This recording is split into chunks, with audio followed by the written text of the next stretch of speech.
నా సామంతులని నమ్మాడు రాజు, నా మంత్రులని నమ్మాడు రాజు, వాళ్లే తిరగబడ్డారు.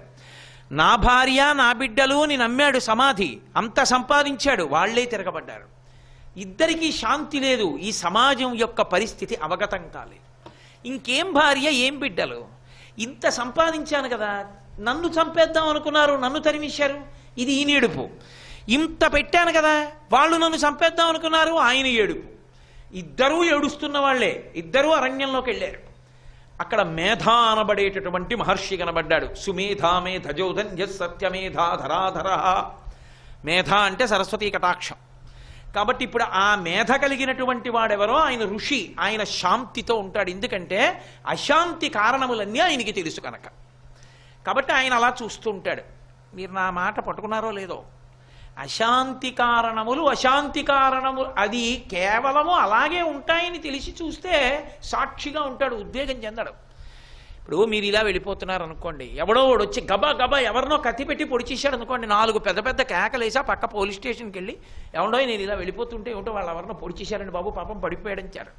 అదే మీరు సినిమాకి వెళ్ళారనుకోండి, సినిమాలో హీరోని ఎవరో వచ్చి ఓ విలను పొడిచేశాడు అనుకోండి, గబగబా సీట్లోంచి లేచి పోలీస్ స్టేషన్కి వెడతారా? మీకు తెలుసు అది కథ, అలాగే పొడుస్తాడు, కాసేపు ఆగవాడు వచ్చేస్తాడు, మళ్ళీ ఎన్ని దెబ్బలైనా ఉత్తరీయం తీసి ఇలా కట్టుకుని 30 మందిని కొట్టేస్తాడు అని మీకు తెలుసు. అందుకు హాయిగా సంతోషంగా చూస్తారు. అశాంతికి కారణములు ఇవి అలాగే ఉంటాయి అని తెలుసున్నవాడు శాంతిగా ఉన్నాడు. ఇవి ఇలా ఎందుకుంటాయన్న అజ్ఞానంలో ఉన్నవాడు అశాంతితో తటపటాయిస్తున్నాడు. కాబట్టి ఇప్పుడు వీళ్ళిద్దరు ఎవరి దగ్గరికి వచ్చారంటే అది ఆ తత్వం తెలుసున్న వాడి దగ్గరికి వచ్చారు. ఆ తత్వం తెలుసున్నవాడు మేధ. మేధా ఋషి అంటే ఏదో 4 పుస్తకాలు చదువుకున్నవాడు, 3 పాఠాలు చెప్పేవాడు అని కాదు, ఆ తత్వము అవగతమైన వాడు. ఆయన దగ్గరికి వచ్చారు. ఇలా ఎందుకుంటుందని అడిగారు. అది అలాగే ఉంటుందని చెప్పాడు. అంతే, లోక సంబంధములు అలాగే ఉంటాయి. మనం ఒకలా ఉన్నామన అవతల వాళ్ళు మనతో అలాగే ఉండాలని లేదు. అది వాళ్ళ సంస్కారం, వాళ్ళ బుద్ధిని బట్టి ఉంటుంది. కాబట్టి అది తెలుసుకోనప్పుడు నువ్వు ఇలాగే అశాంతికి గురవుతూ ఉంటావు. అయితే నాకు ఈ తత్వం మీలా బాగా తెలియాలంటే ఏం చెయ్యాలన్నాడు. అమ్మవారు ఈ కదలికలన్నీ తెచ్చేది, ఆవిడ అనుగ్రహిస్తే తెలుస్తుంది. ఆవిడ నీకు ప్రత్యక్షం అవ్వాలంటే మీ ఇద్దరికి మంత్రం ఇస్తున్నా, జపం చేయండి అమ్మవారిని అన్నాడు. అది ప్రథమ చరిత్ర. ఇద్దరు వెళ్ళి ఓ నది దగ్గర కూర్చుని మొదలుపెట్టారు. ఇప్పుడు ఆ అమ్మవారి వైభవం చెప్పాలి, ఆవిడ ఎంత గొప్పది అన్నది చెప్పడానికి. ఇప్పుడు నేను అదంతా ఎక్కడ చెప్పను, సప్తశతి అంతా మీకు. మధ్య చరిత్ర దగ్గరికి వచ్చేటప్పటికి ఆవిడ మహిషాసుర వధ చేసింది.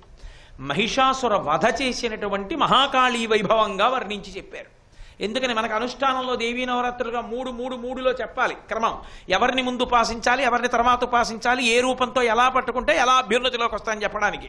అందుకని మధ్యమ చరిత్రలోకి వచ్చేటప్పటికి మహాకాళీ వైభవాన్ని చెప్పారు. చిట్ట చివరికి వెళ్ళేటప్పటికి ఉత్తమ చరిత్రలోకి సరస్వతీ స్వరూపం వచ్చి శుంభ నిశుంభ వధ చేసింది. అమ్మవారు ప్రత్యక్షమైంది సురధుడికి సమాధికి.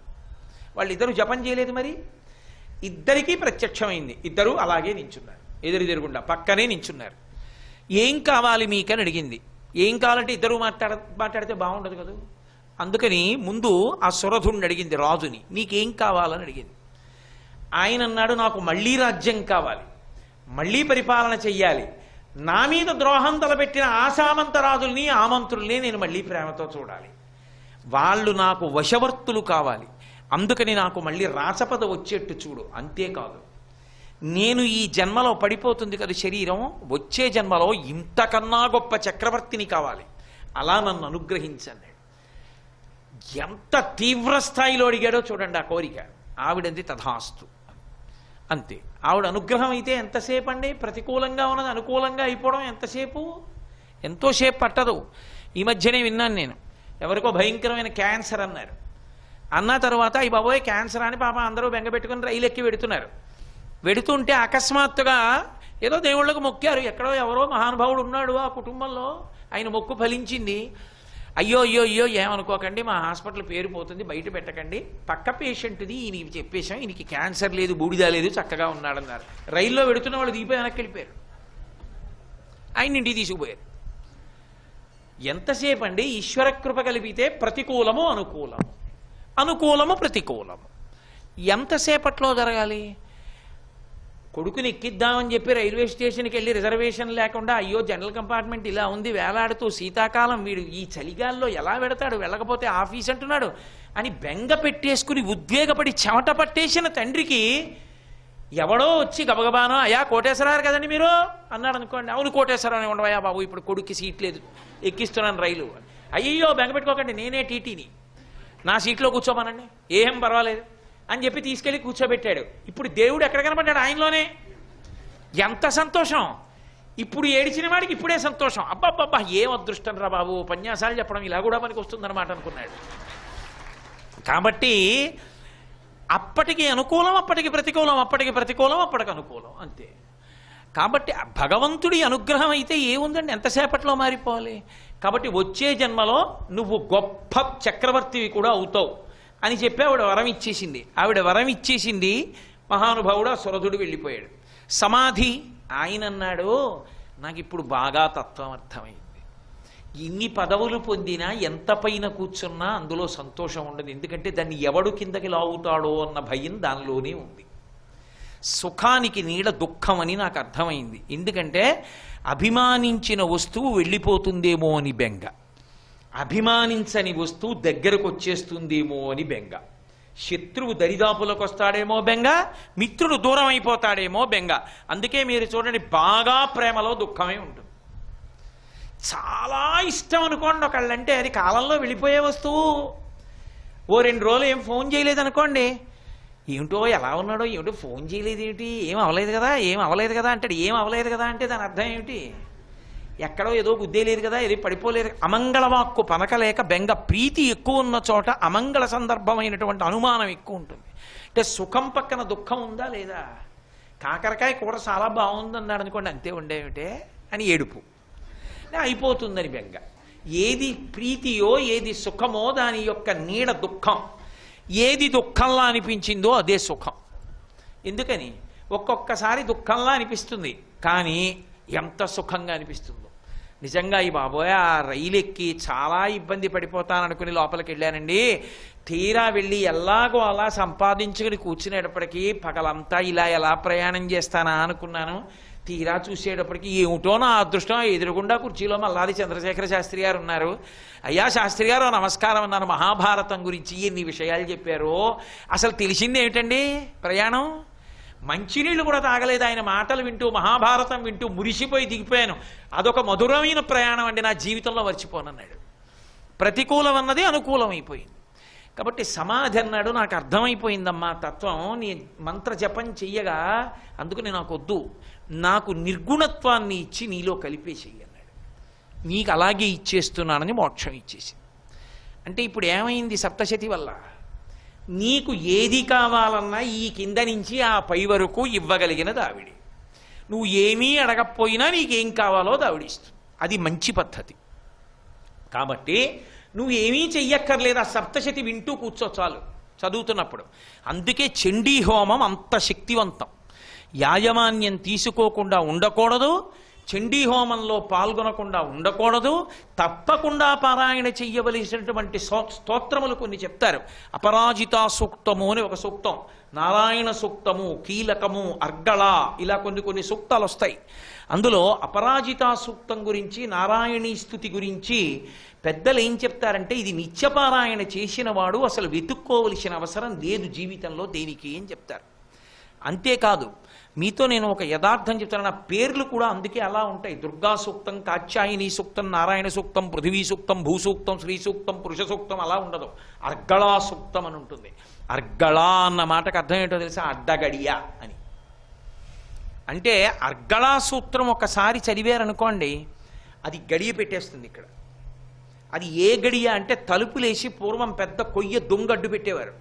ఇలా 2 ఇనప ఉండేవి, వాటిలో దొంగ వేసేస్తే ఇక బయట నుంచి తలుపులు తోసినా సరే తెరుచుకో. ఒకరోజు సూర్యోదయం నాటికి అర్గళా చదివాడు అనుకోండి అది ఎలా కాపాడుతుందంటే 2 నుంచి కాపాడుతుంది. ఒకటి ఆపద నుంచి కాపాడుతుంది. ఆపద అన్న మాటకు అర్థం ఏమిటో తెలుసా? ఆపద అంటే మన బుద్ధి చేత మనం తప్పించుకోలేని దాన్ని ఆపద అని పిలుస్తారు. అంటే నేను ఇదిగో ఇది చదువుకున్నాను, నేను ఈ ఉద్యోగం చేస్తున్నాను, నా దగ్గర ఇదిగో ఈ ఎల్ఐసి పాలసీ ఉంది అని ఇవేవి ఎక్కడ పనికిరావో అది వచ్చేసిన తర్వాత దానికి ఆపద అని పేరు. ఆ ఆపద తప్పించగలిగినది ఎవరు అంటే అమ్మవారు ఒక్కతే. ఆవిడొక్కతే తప్పిస్తుంది, ఇతరులు ఎవ్వరూ తప్పించలేరు. దాన్ని ఆపద అని పిలుస్తారు. నాకు ఎన్ని ఉండనివ్వండి, ఎన్ని రక్షణలు పెట్టుకోనివ్వండి, ఆపద వచ్చేసినప్పుడు పడిపోవలసిందే. ఆ ఆపద నుంచి ఉద్ధరించగలిగినది అమ్మవారు ఒక్కతే. నా జీవితంలో ఈ విషయంలో పరమానుభవాన్ని పొందే ఒకసారి. ఓ రోజు రాత్రి తరచుగా నేను అంటుంటాను కూడా అప్పుడప్పుడు, సామర్లకోటలో ఉద్యోగం చేసే రోజుల్లో కటిక చీకటి, సామర్లకోట రోడ్డు ఎక్కే వరకు నేను పనిచేసినటువంటి డిపోలో ఏదో ఇన్స్పెక్షన్ వస్తోందని చెప్పి రాత్రి 9 వరకు ఉండి దాని గురించి ఆలోచన చేస్తూ ఏదో లైట్ వేసుకోవడం మర్చిపోయి వెళ్ళిపోయాను మోటార్ సైకిల్ మీద.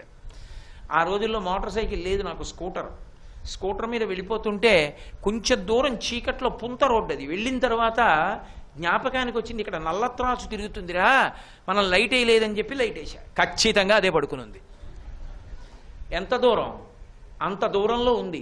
ఎంత ఉంది అంటే యువతల పక్కన నీటి కయ్య ఉంది, ఆ నీటి కయ్యలో కొంత శరీరం ఉంది, రోడ్డంతా ఉండి అది చిన్న పుంత రోడ్డు. ఆ రోడ్డు దాటి యువతల పక్కన ఉన్నటువంటి కొంత ప్రాంతం వరకు ఉండి గడ్డిలోనో ఎక్కడో తలకాయ పెట్టింది. ఇంత లావు నుండి పడుకునుంది నల్లగా. నేనేం వేద్దామనుకోలేదు బ్రేకు, భయం కొద్దీ కుడికాలు తొక్కేసింది బ్రేక్ని. కీచుమని దాని దగ్గరికి వెళ్ళి ఆగిపోయింది. స్కూటర్ అన్న తర్వాత కార్ల అద్దాలు ఎత్తేసి 2 కాళ్ళు పెట్టి కూర్చోవడం కుదరదుగా, ఎడంకాలు కింద పెట్టాలి. ఎడంకాలు కింద పెట్టాను. ఎడంకాలు కింద పెట్టి ఒళ్ళు చెమటలు ఎక్కిపోయింది. అది ముందుకెళ్ళిపోతుంది అనుకుంటే వెనక్కి వచ్చింది ఇలా. అలా కూడా వస్తుందని నేను అప్పుడే చూశాను. అది ఇలా వచ్చి పడగెత్తింది. స్కూటర్ హెడ్ లైట్ పడుతోంది. చావుకి బతుక్కి మధ్య గడప మీద నించున్నాను. అది ఇలా పడగెత్తింది.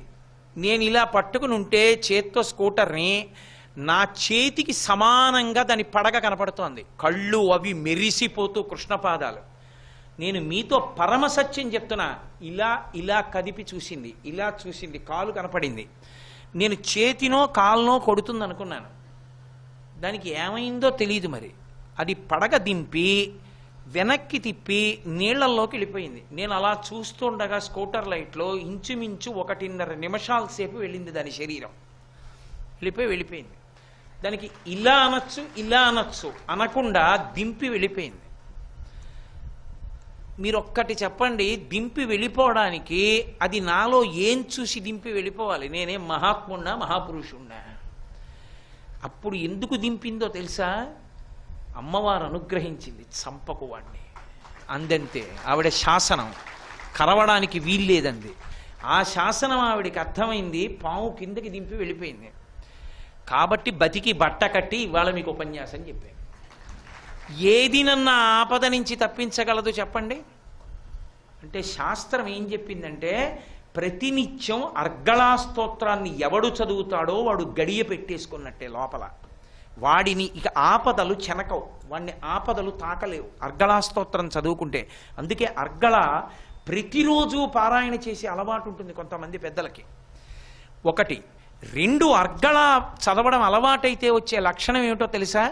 దేవీ నవరాత్రుల మొదటి 3 రోజు ఉపాసనా బలం ఏది ఉంటుందో అది ప్రతిరోజు సిద్ధిస్తూ ఉంటుంది.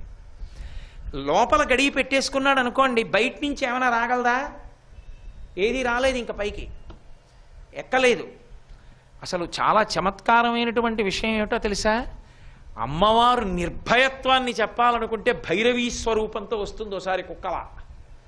అదో లక్షణం. కాబట్టి ఆ తల్లి అనుగ్రహించాలనుకుందనుకోండి, అర్గళ గడి అడ్డు పెట్టేస్తే బయటవి లోపలికి రావు. అంటే అసలు విషయ వస్తువులు, విషయ సంబంధమైనవి లోపలికి వచ్చి ఇంద్రియములకు ఉద్రేకాన్ని కల్పించి అనుష్ఠానాన్ని పాడు చేసేసి వాడు పతనమైపోయేటట్టుగా చెయ్యకుండా రక్షించడానికి అమ్మవారు కాపాడుతుంది. గడియగా పడిపోతుంది. అలా గడియగా పడేటట్టు చెయ్యగలిగిన స్తోత్రం కాబట్టి దానికి ఇంకా ఏ పేరు పెట్టలేదు, అర్గళా సూక్తము అని పిలిచారు. అంత గొప్పది సప్తశతీ పారాయణలో చదువుతారు. అలాగే అపరాజితా సూక్తం మీరు అందులో వింటుంటారు. అందులో ఎంత చమత్కారంగా పెడతాయంటే ఈ సూక్తాలు కూడా. నారాయణీ సూక్తము, ఈ అపరాజిత, నాకు విడివిడిగా ఒక్కొక్క సూక్త వైభవం చెప్పడానికి సమయం లేక కలిపి విహంగ వీక్షణంగా మాట్లాడుతున్నాను. ఒక్కొక్క సూక్తం ఒక్కొక్క వైభవంతో వెడుతుంది. నమస్తస్యై నమస్తస్యై నమస్తస్యై నమో నమః అంటూ విష్ణుమాయా విశేషాలన్నీ చెప్పుకుంటూ వెడుతుంది. ఇందులో ఒక్కొక్కసారి ఆ మాయా ప్రసరణం భౌతికాభివృద్ధికి ఎలా కారణమవుతుందో కూడా చెప్తుంది. యాదేవీ సర్వభూతేషు తృష్ణారూపేణ సంస్థిత నమస్తస్యై నమస్తస్యై నమస్తస్యై నమో నమః. భౌతికాభివృద్ధికి తృష్ణ కారణం అవుతుంది ఒక్కొక్కసారి. మీరు చూడండి, ఒక్క తీపే ఎన్ని రకాలైన పదార్థాలు ఎన్ని రకాల తీపులుగానో ఉంటాయి. ఎందుకని? తృష్ణ ఉన్నవాడు ఉన్నాడు, వాడు బాదంగీర్ చెయ్యొచ్చు, గులాబ్ జామ్ చేయొచ్చు, కాజా చేయొచ్చు, బూందీ చేయొచ్చు, లడ్డూ చేయొచ్చు, తొక్కుడు లడ్డూ చేయొచ్చు. ఇన్ని రకాలైన తీపులు వాడి తృష్ణ చేత వాడు కనిపెట్టాడు కాబట్టి మనం తింటున్నాం. అలాగే తృష్ణ ఒక్కొక్కడి ఎందు శాస్త్రంగా అభివృద్ధి చెందితే వాడు చిత్ర విచిత్రమైనవన్నీ కనిపెడుతూ ఉంటాడు. నా చిన్నతనంలో ల్యాండ్ ఫోన్ ఎవరైనా ఇంట్లో ఉండి మోగితే చాలా గొప్పగా చూసేవాళ్ళం. ఇప్పుడు లోకాన్ని పాడు చేయడానికి స్కూటర్ మీద ఎడుతూ కూడా సెల్ ఫోన్. కాబట్టి తృష్ణారూపేణ సంస్థిత, అమ్మవారు ఎన్ని రూపాలుగా అన్వయం అవుతుందో చెప్తుంది సూక్తం. ఇవన్నీ ఎప్పుడు? దేవతలు అమ్మవారిని స్తోత్రం చేశారు ఆయా రాక్షస సంహారాలు చేసేటప్పుడు. అలాగే కీలకం, మనసులో చింతన చేయడం చేత ఆ స్తోత్రాన్ని ఒక్కసారి చింతన చేస్తే చాలు దాని వైభవాన్ని అనుగ్రహించేస్తుంది. ఇన్నిటినీ తీసుకెళ్ళి సప్తశతి అంతర్భాగం చేస్తారు. అందుకే సప్తశతి వేదమంత్రంలాగా మనకు అర్థం కాకపోయినా కర్మకాండని చూస్తే చాలు భక్తితో అనుగ్రహించడం కాదు. సప్తశతి మీరు వింటూ కూర్చుంటే చాలు, సప్తశతి చదువుతున్నప్పుడు వింటే చాలు, అంత అనుగ్రహిస్తుంది ఆవిడ. అంత అనుగ్రహించగలిగినటువంటి తల్లి దుర్గా సప్తశతి. దుర్గా అన్న ఒక్క పేరుతో నిలబడిపోతుంది అంతే. ఇన్ని శక్తులు చిట్ట చివరికి ఎందులోకి వెళ్ళిపోతాయంటే ఆ దుర్గా అన్న నామంలోకి వెళ్ళి నిలబడిపోతాయి. అందుకే దుర్గా సప్తశతి. ఆ దుర్గా వైభవం ఎంత గొప్పది అంటే ఆవిడ బయట ఆపదల నుంచి కాపాడగలదు, లోపలికి మనసుని పాడు చేసేవి చేరకుండా చెయ్యగలదు. అందుకే మీరు కొన్ని సూక్తాలు చదువుతున్నప్పుడు ఒక విచిత్రం ఉంటుంది. ఒక మంత్రం చెప్తారు, అవన్నీ మంత్రాలే. అందుకే సప్తశతి గురించి చెప్తూ పెద్దలు ఒక మాట చెప్తారు, 4 ఉన్నాయి, ఈ 4 పురుషార్థములకు అధికారములని చెప్తారు. ధర్మం గురించి తెలుసుకోవాలి అంటే మనుధర్మశాస్త్రం. అర్థము అంటే డబ్బు కావాలి అనుకుంటే, దేన్నైనా సాధించగలిగినటువంటి ప్రజ్ఞ పెరగాలి అనుకుంటే దుర్గా సప్తశతి. కామము గురించి తెలుసుకోవాలి అంటే వాత్సాయన కామసూత్రం. మోక్షము గురించి తెలుసుకోవాలి, మోక్షమును పొందాలి అంటే భగవద్గీత. ఈ 4 ఆధారములు అంటారు. పురుషార్థములు 4ంటికి ఈ 4 సాధనములు. అందుకే సప్తశతి మోక్షానికి సాధనం. సప్తశతి ఇక్కడ సమస్తమైన వాటిని సాధించుకోవడానికి సాధనం. అందుకే సప్తశతి చేతిలో ఉన్నవాడు, సప్తశతి పారాయణ చేసేవాడు, సప్తశతి సూక్తాలు తెలుసున్నవాడు దేన్నైనా సాధించుకోగలడు. 2, అది విన్నా చాలు. కేవలం అది మీరు అందులో కూర్చుని హవిస్సివ్వక్కర్లేదు, శ్రద్ధగా కూర్చుని మాట్లాడకుండా అది వింటుంటే చాలు. అందుకే ఆ సూక్తాల్లో కూడా కొన్ని చమత్కారాలు పెడతాయి. ఒక మంత్రం చెప్తారు, ఒక రూపాన్ని చెప్పి నమస్కారం చేస్తారు, అన్నీ మంత్రాలే అంటారు. అందుకే కిందో మాట చెప్తారు, రూపం దేహి, జయం దేహి, యశో దేహి, దిశో జహి అంటుంటారు. 4 అడుగుతుంటారు. రూపం దేహి అంటే రూపం ఉందిగా, కొత్తగా రూపం ఏమిటి అంటే రూపం దేహి అంటే ఇప్పుడున్న రూపం పోయి ఏదో కొత్త రూపం రావాలని కాదు, భగవత్ సంబంధమైనటువంటి జ్ఞానమును ఇముడ్చుకోవడానికి కావలసినటువంటి తేజస్సును అనుగ్రహించమని. అది వీర్యశక్తి తేజోశక్తిగా, తేజోశక్తి ఓజోశక్తిగా పరిణమించి ఓజోశక్తి నిలబడి అది ప్రకాశవంతంగా తీక్షణమైనటువంటి తేజంగా మారి ఆరా అంటారు. అటువంటి తేజస్సుగా మారగలిగినటువంటి శక్తి నాకు కృపచేయి అని అడగడం, ఊర్ధ్వముఖ చలనం చేయడం. రూపం దేహి, జయం దేహి. జయం అంటే మనసు చెప్పిన ప్రతిదానికి వశం కాకుండా ఉండాలి. కోట్ల జన్మలుగా అది అలవాటు మనసుకి. అది చెప్పేస్తూ ఉంటుంది, ఏం పర్వాలేదు ఆయన అలాగే చెప్తాడు, ఇచ్చూడు, ఇది తినేయి, ఇది వాడు, దీన్ని ముట్టుకో, దీన్ని పట్టుకో, రకరకాలు చెప్తుంది. కానీ వాటన్నిటి వల్ల పతనమైపోతుంటాడు, తేజస్సు క్షీణించిపోతుంటుంది. నేను దీన్ని మీకు చెప్పాలి అంటే దీన్నే పైకి లేచిన పావుతోటి కింద కలుగులోకి ఎడుతున్న పావుతోటి సంకేతిస్తారు. అందుకే దేవతలందరూ పావులు వేసుకుంటారు, నాగాభరణం.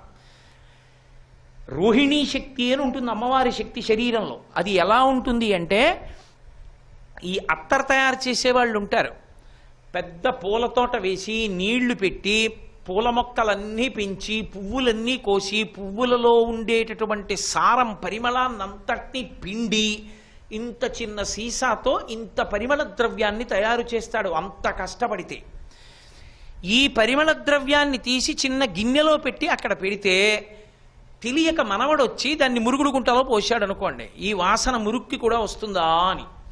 మురుక్క వాసన వస్తుందా? కానీ ఎంత కష్టపడ్డ పరిమళ ద్రవ్యం పోయింది.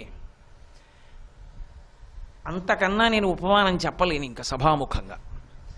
అమ్మవారు లోపల రోహిణీ శక్తిగా ఉండి మనం తీసుకున్నటువంటి ఆహారం పచనమై లోపల జీర్ణమైనప్పుడు పరమసారవంతమైనటువంటి పదార్థాన్ని వీర్యశక్తిగా మారుస్తూ ఉంటుంది. అది తేజోశక్తిగా ఓజోశక్తిగా పరిణమించాలి. అలా మారితే పాము పైకి లేచిందంటారు. కాకుండా కామప్రచోదనానికి స్ఖలనమైపోయి తేజస్సు పోతుంటే కలుగులోకి పోతున్న పాముతో సంకేతిస్తారు. అందుకే మంచి పాము చెడు పాము అని 2 పాములుగా సంకేతిస్తారు. సౌందర్యలహరిలో దీని మీద శంకర భగవత్పాదులు శ్లోకం కూడా చేశారు. కాబట్టి అమ్మవారి యొక్క అనుగ్రహంతో భగవత్ శక్తి ఆత్మ అనుభవంలోకి వచ్చేటట్టుగా మార్చగలిగినటువంటి వైభవంగా తేజస్సుగా నిలబడేటట్టు నన్ను అనుగ్రహించు అని అడగడం రూపం దేహి, జయం దేహి. కనబడ్డ ప్రతి వస్తువు మనసు ఏం చెప్తే దానికి లొంగిపోయేటటువంటి లక్షణాన్ని నేను గెలవగలగాలి. బాహ్యమైన ప్రతిబంధకాల్ని, ఆంతరమైనటువంటి కామక్రోధ లోభ మద మోహమాత్సర్యములను గెలవాలి. ఇలా గెలవడానికి కావలసినటువంటి శక్తిని మనం అడగడం జయం దేహి. మనకి ఋషులలో ఒక గొప్పతనం ఉంది, ఇది మీకు ఎక్కడా కనపడదు. కేవలం ఇలా చెప్పి ఇలా చేసుకో అని వదిలిపెట్టరు, చెప్పి మార్గం చెప్తారు. దొంగతనం చెయ్యకు, పరస్త్రీల యందు వ్యామోహం పొందకు అని చెప్పి వదిలిపెట్టేరు. అలా అటువంటి శక్తిని పొందడానికి మార్గాన్ని పక్కనే చెప్తారు. పరద్రవ్యాణి లోష్టవత్. నువ్వు అలా నడిచి వెళ్ళిపోతున్నప్పుడు నీకు బెడ్డ కనపడింది, తీసి లాల్చీ జేబులో పెట్టుకుంటావా? అలా వెళ్ళిపోతుంటే ఒక గొలుసు కనపడింది, నీది కాదుగా, అది బెడ్డ ముక్క, వెళ్ళిపోయావు. నాది కానిది నాది కాదు, వెళ్ళిపోయావు. నీవు లోభగుణం నుంచి బయటపడాలి అంటే మార్గం చెప్తారు. అలాగే మాతృవత్ పరదారేషు, ఆడతనం చూస్తే పాలు పొంగుతాయి, పాలగిన్నె కింద అగ్ని. అమ్మతనాన్ని చూస్తే పైనుంచి పోసిన నీళ్లు కిందకి వెళ్ళిపోతాయి. కాబట్టి మాతృవత్ పరదారేషు, నేను ప్రతిరోజు నమస్కరించే కామాక్షియే ఇదిగో ఇంతమందిగా ఇన్ని ముఖాలతో సహస్రశీర్షవదన సహస్రాక్షి సహస్రపాత్, ఆ తల్లి ఇన్ని రూపాలతో వచ్చి కూర్చుంది నా ముందు అనుకో. పాలు కిందకి వెళ్ళిపోతాయి, పైకి పొంగవు. మార్గాలు చెప్తుంది శాస్త్రం. ఈ మార్గముల యందు ధృతి అంటారు, అది సత్యమన్న విశ్వాసంతో పట్టుకోగలిగిన పూనిక ఏర్పడితే ఆ పూనిక ప్రతిబంధకములను గెలవగలిగిన శక్తిగా మారుతుంది. అది జయం దేహి. అమ్మా అటువంటి జయాన్ని నాకు రూపం దేహి, జయం దేహి, యశో దేహి. యశస్సు అంటే నిర్మలమైన కీర్తి. నిర్మలమైన కీర్తి అంటే మెల్లగా ఏదో ఒక రాత్రి వేళ అకస్మాత్తుగా ఏదో పనిచేసేసి వచ్చేసిన కీర్తి కాదు. ఆయన నడవడి యశిధారావ్రతమై సత్యధర్మములను పట్టుకోవడంలో పూనిక రాముళ్ళ. ఏది ఏమైనా కానీ ధర్మం నన్ను రక్షిస్తుంది, నేను ధర్మాన్నే పట్టుకుంటాను, ధర్మం నేను విడిచిపెట్టను అని ధర్మము ఎంతమందిని ఎలా రక్షించిందో తెలుసుకుని ధర్మాన్నే పట్టుకునే పూనిక పొంది ఉండడం. అలా పొంది ఉంటే దాని వలన ఆ వ్యక్తి పొందినటువంటి కీర్తి ఏది ఉంటుందో ఆ కీర్తి అతని కొరకు మాత్రమే పనికొచ్చేది కాదు. మీరు గుర్తుపెట్టుకోవాలి. నేను ఏదో ఓ రాజు ఉన్నాడు, ఆ రాజు 4 రాజ్యాలు గెలిచాడు. ఇప్పుడు అది ఎక్కడి వరకు పనికొస్తుంది? ఆయన ఉన్నంత వరకే. ఆయన కొడుకు రాజ్యానికి వెళ్ళాడు అనుకోండి, వాడు బలహీనుడు అనుకోండి, ఆయన కూడా అడిగిపోతాడు. ఈ రాజ్యం ఇంకొడుకు పోతుంది. పోతన గారు అంటారు, కారే రాజులు రాజ్యములు గెలవరే, గర్భోన్నతిం పొందరే, వారేరీ సిరి మూట కట్టుకొని పోవంజాలిరే, భూమిపై పేరైనం గలదే, శిబి ప్రముఖులం ప్రీతిన్ యశక్కాములై ఈరే కోర్కెలు వారలం తలపరే ఈ కాలమున్ భార్గవ అంటారు. నిర్మలమైన కీర్తి అంటే ధర్మాన్ని శాస్త్రాన్ని నమ్మి చేసినటువంటి పని వలన ఆయన పుట్టిన కారణం చేత ఆయన తర్వాత 7 తరాల వరకు కూడా రక్షణ శక్తి నిలబడి వాళ్ళు రక్షింపబడేటట్టు ఆయన ఉదాహరణగా తర్వాత కొన్ని లక్షల సంవత్సరాలు కూడా చదువుకునేటట్టు నిలబడిపోయిన కీర్తి త్రేతాయుగంలోని రాముడు కలియుగంలో కూడా ఎందుకంతలా ధర్మానికి నిలబడి రామాయణం చదివి రామనామం రాసి రామకథ చెప్పుకుంటాం. పసిపిల్లలకు కూడా రామకథ ఎందుకు చెప్తాం? రాముడిలా బతికితే ఎవ్వరికీ ఇబ్బంది ఉండదు. కాబట్టి అదిగో అటువంటి నిర్మలమైన కీర్తిగా నా జీవనకాలము ధర్మాన్ని అనుష్ఠానం చెయ్యాలమ్మా, ఆ శక్తిని నాకి. ఏదో ప్రలోభాలకి కాదు, ధర్మమునందు నాకు అనురక్తి కలగాలి, దాని చేత నాకు కీర్తి కలగాలి. అంతేకానది కండూతి కాదు. నిర్మలమైన కీర్తి అంటే ధార్మికమైన జీవనం. కాబట్టి యశోదేహి దిశోజహి. దిశోజహి అంటే శత్రువులను గెలవగలిగినటువంటి లక్షణాన్ని. ఎవరు శత్రువులు? బయటి శత్రువులు కాదు. శంకర భగవత్పాదులు ఓ మాట అంటారు, ఎవరి గురించి బయట దొంగలున్నారు ఎత్తుకుపోతారని వెంగబెట్టుకుంటావు. కామక్రోధశ్చ లోభశ్చ దేహే తిష్టంతి తస్కరాః జ్ఞానరత్నాపహారాయ తస్మాత్ జాగ్రత్త. ఇక్కడే ఉన్నటువంటి దొంగల్ని నిగ్రహించగలిగినటువంటి శక్తి పొంది ఉండడం, వాళ్ళు దొంగలు అని తెలుసుకుని వాళ్ళ పట్ల అప్రమత్తతతో ఉండి వాళ్ళని నువ్వు ఏమార్చగలిగి ఉండడం, తొక్కిపెట్టి ఉండగలిగినటువంటి లక్షణాన్ని పొంది ఉండడం, కామక్రోధాదులు శత్రువులని గుర్తిరిగి వాటికి దూరంగా ఉండగలగడం, లేదా ధర్మంతో ముడివెయ్యగలగడం, ఇది ఎక్కడ వస్తుందో అక్కడ దిశోజహి, శత్రువుల్ని గెలిచాను. అందుకే అమ్మవారి నామం చెప్పి నమః అంటారు. కింద మళ్ళీ వెంటనే రూపం దేహి, జయం దేహి, యశో దేహి, దిశోజహి అంటుంటారు. శ్రీ ఉమామహేశ్వర పరబ్రహ్మార్పణమస్తు. స్వస్తి.